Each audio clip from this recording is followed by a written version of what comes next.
Peace. Well, my name is RZA, considered the ambler of the Wu-Tang Clan. And when it comes to ODB, he was born with the name of Russell Jones. But around the age of 14, 15, we took a venture into life and we started reading books and researching things. And he chose a name for himself called A-Son Unique. And when you say A-Son Unique, it means he is a son who is unique. When I look at my uncle Wu and Cherry, you know what I mean? And I used to go to their house all the time and spend the weekends with them. It was like, they were the only family that I saw as a family growing up. You would see on Cherry up in the morning and she made pancakes, you know what I mean? They had 2 boxes of cereal in the cabinet. Uncle Wu, hard-working man, both parents worked, and they were a great example of a family. And A-Son Unique was a unique son from that family. And he always had his different ways about it. You know, he could come around my neighborhood and everybody like, hey, where's your cousin Rusty at? He's just so cool. Everybody loved him. Everywhere he went, people just fell in love with him immediately.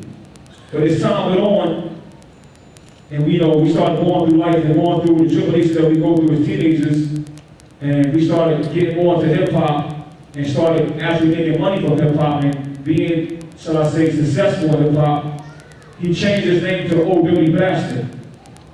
That was the name personally that I gave him. And I asked for forgiveness for that, as well as you can thank me for. I say forgiveness because a man don't make a name, you know what I mean? Or should I say, it's like sometimes a man makes the name, but sometimes the name makes you. Sometimes your attribute actually becomes a reflection of yourself. Now when I think back of him being A-Son Unique, he was the kind of person, he didn't eat no meat, he kept himself super clean, he walked like Mr. Spot. He would challenge anybody in the cipher. Every time he spoke with wisdom. Many times, man, Uncle Wu used to get the books, you bring out the promotional books from Imani Center, and we'll match lessons, match knowledge together, you know what I mean? And Uncle tell us, you guys, may not be going the totally right path, but you're definitely doing better than a lot of people before y'all, you know what I mean? And when he was A-Son Unique, in my opinion, you know what I mean? He was really more extremely powerful than his ODB. And I say that because the radiance that he had, the beauty that he had, everything that shined, his whole look was just angelic. You know what I mean? And as he became Old Dirty Bastard, he became more successful. He made a lot more money, a lot more fun, a lot more things going on. But yet he went further away from A-Son Unique. And this has happened to myself also, so I know the situation. I took a name on myself, such as Bobby Digital, shall I say. I became more of a person just chasing life instead of letting life flow through me. Now, I'm going to deal with mathematics for those who understand this.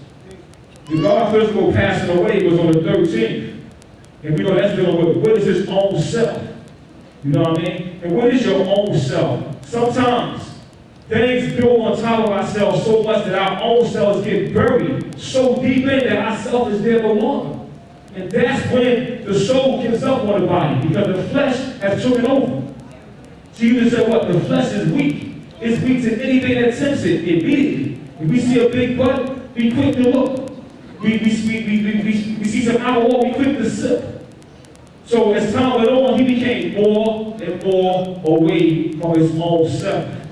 It's similar to a woman when you meet her, she's nice and slim and pretty, you're like, wow, it's a bad girl.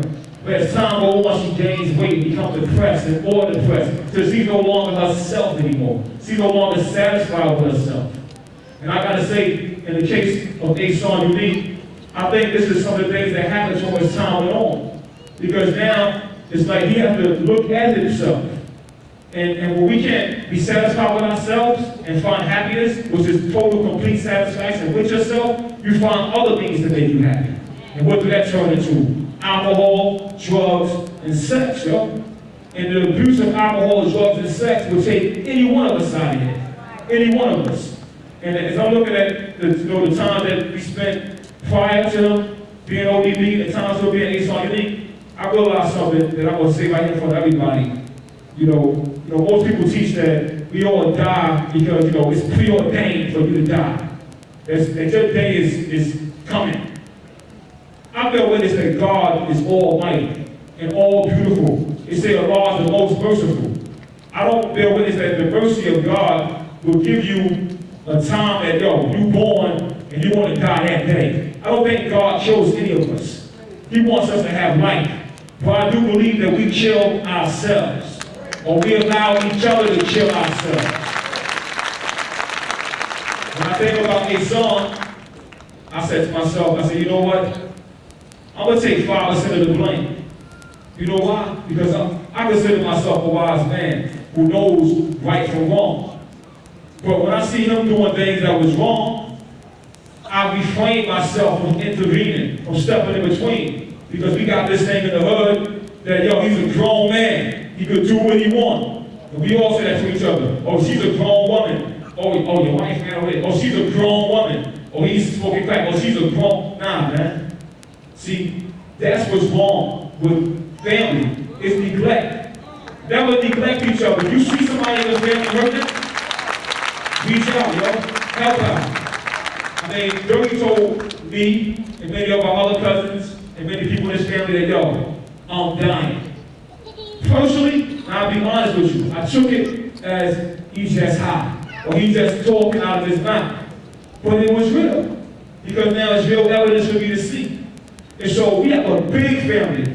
He comes from a family of 7. I come from a family of 11. We have 20, 30, 40, 50, 60 nieces and nephews, all kinds of cousins. And what that means, it's a blessing to have a big family, but it also means there's going to be a lot of more sorrow in this family. Because each and every one of us got to face that day.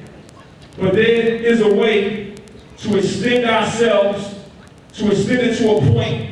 When you read into the Bible and the Holy Quran, you see, this man lived to be 200, 300, 400, 500 years of age, living righteous. It's like we got to take that seriously these days. Take righteousness into our heart, take our diet into our heart, and take our love into our heart, and apply it back to each other.